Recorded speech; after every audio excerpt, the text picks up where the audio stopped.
I am ashamed to be American, I am so honored to be with all of you here today.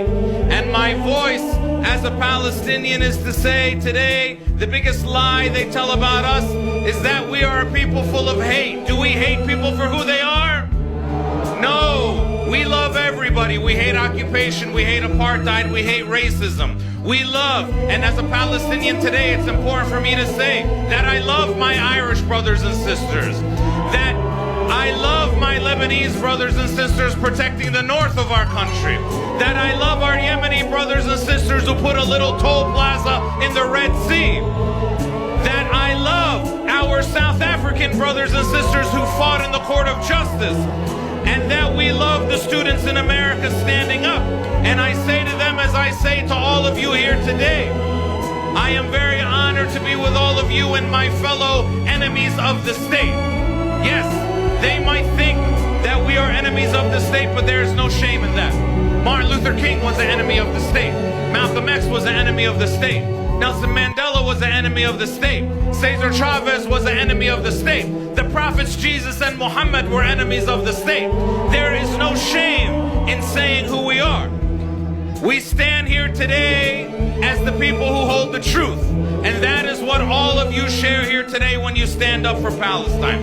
This is not complicated. They try to tell you it's complicated. It is not. In Palestine, we have a city square named after Nelson Mandela. In Israel, they have a settlement named after Balfour. This is not complicated. There are separate roads for Arabs and Jews. When they march down the street, they say death to Arabs. When we march down the street, we say free, free Palestine.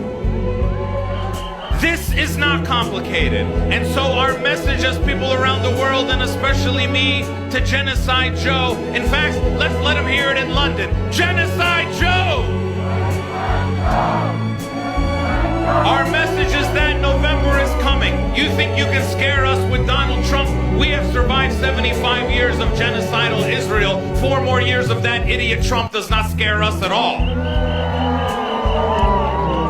And our last message to Israel is that we are not going anywhere. They are trying to get rid of us today. They've been trying to get rid of us for 75 years. And we are not going anywhere. You meet Palestinians around here, they have 5, 6, 7, 8 kids. They drop bombs, we drop babies. So we are not going anywhere. You find a Palestinian back home, you tell him how many kids you have. He says 1, 2, 3, 4, 5. You say, how old are they? He says 1, 2, 3, 4, 5. We are not going anywhere. The hospitals in Gaza today are full of our martyrs, but 9 months from now, they will be full of our mothers having more children.